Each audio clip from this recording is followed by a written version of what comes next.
کہا خدائی رات میں کیا ہوتا ہے کہ گلگلے پکتے ہیں اور شادیانے بجتے ہیں اور بابا فرید گنج میں شکر کے دوہے پڑھے جاتے ہیں۔ حافظ پیاری نے کہا اور کیا ہوتا ہے؟ کہ مسجد میں تاج پڑھتے ہیں۔ حافظ پیاری نے کہا بھائی مسجد میں ہم تاج نہیں پڑھیں گے، ہم تو اپنے پیر مرشد کے وہاں تاج کریں گے، حضور میرے موجود ہیں۔ تو اب یہ اجازت دینی تھی، حافظ پیاری کو آگے کیا گیا کہ آپ عاشق ہیں اور آپ اجازت دیں عالم پناہ سے۔ تو اجازت دینے میں بہت منانا پڑا، کسی کو منانے کے لیے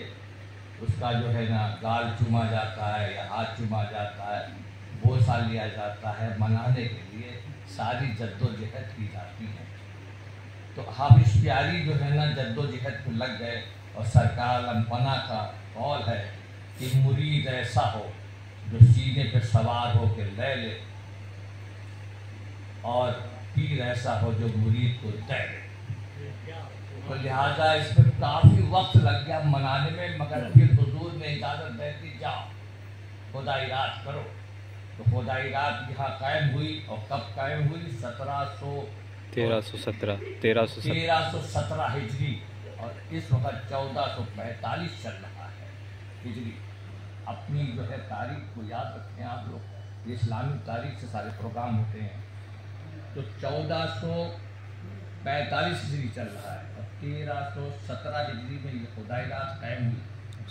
پھر یہاں سے یہ محفل ہوئی، اور صبح 4 بجے در اقدس کا معمول تھا اٹھنے کا۔ آپ 4 بجے صبح اٹھ جاتے تھے، یہ آپ کا روز کا معمول تھا، چاہے جاڑے ہوں چاہے سردیوں میں گرمی۔ یہ حضور عالم پناہ کا پورا جو ہے 4 بچے تھے، اور 4 بجے سب بہت کچھ ہوتا ہے، سارے معاملات 4 ہی بجے ہوتے ہیں، جہاں اللہ کی رحمت اترتی ہے، نور اترتا ہے، اور باد صبا چلتی ہے، نسیم سحر چلتی ہے، مدینہ میں جا کر دیکھ لیجیے 4 بجا ہوا نسیم سحر چلنے لگتی ہے۔ اگر کوئی بیمار ہو تو فوری، اگر نیند نہ آتی ہے تو نیند آ جائے گی وہاں پر۔ یہ نسیم سحر جو کہے جاتا ہے، باد صبا مدینہ جانا تو میرا سلام کہنا۔ تو اب عالم پناہ نے اجازت دے دی، یہاں سارے غلامان واسی در اقدس سے پہنچے، آپ کی بلائیں لی گئی، آپ دانوں بیٹھ گئے، سارے غلامان فقراء واسی نے قدم پوچھی، بلائیں لی، اور پوری طرح سمجھ لیے ایسے کیا گیا، اور چراغ وہاں جلائے گئے۔ حضرت شیدہ میاں ریحان الوارث میں لکھتے ہیں کہ یہ اس وقت ایسا سما ہو گیا تھا کہ 4 گھنٹے تک مسلسل رقص چلتا رہا، اور چھوٹے بڑے میں کوئی تمیز نہیں رہ گئی تھی، سب ایک جیسے نظر آ رہے تھے،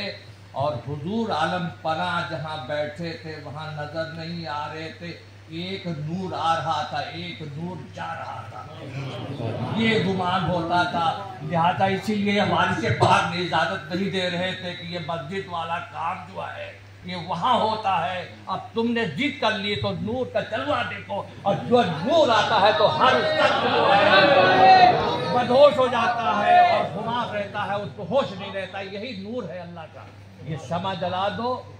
اور پروانے آتے ہیں، نثار ہوتے رہتے ہیں اس پر، صبح اتنا تسلا بن کے ڈھیر لگتا ہے، پھر دوسرے دن یہی ہوتا ہے، تیسرے دن یہی ہوتا ہے، تو ہم لوگ نور میں کھو جائیں گے ایک دن، اور اسی طرح سے آتے جاتے رہیں گے، لوگ مجھے اٹھا کے رکھتے رہیں گے، اور 2 فٹ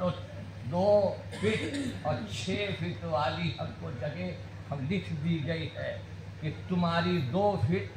اور 6 فٹ کی جگہ ہے جس کے اندر تمہیں رہنا ہے، اس سے بڑی جگہ تمہیں نہیں ملے گی، یہ ہماری پراپرٹی ہے،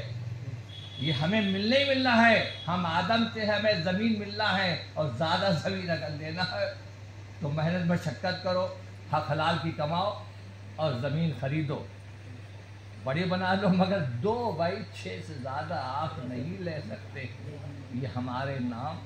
رجسٹری ہو چکی تمام مسلمانوں کے لیے، بہائے نہیں جاتے ہیں، پھونکے نہیں جاتے ہیں، اسی زمین میں 2/6 میں رہنا ہے، اس سے زیادہ کوئی نہیں رہ سکتا، 2/6 میں زیادہ نہیں رہ سکتا ہے۔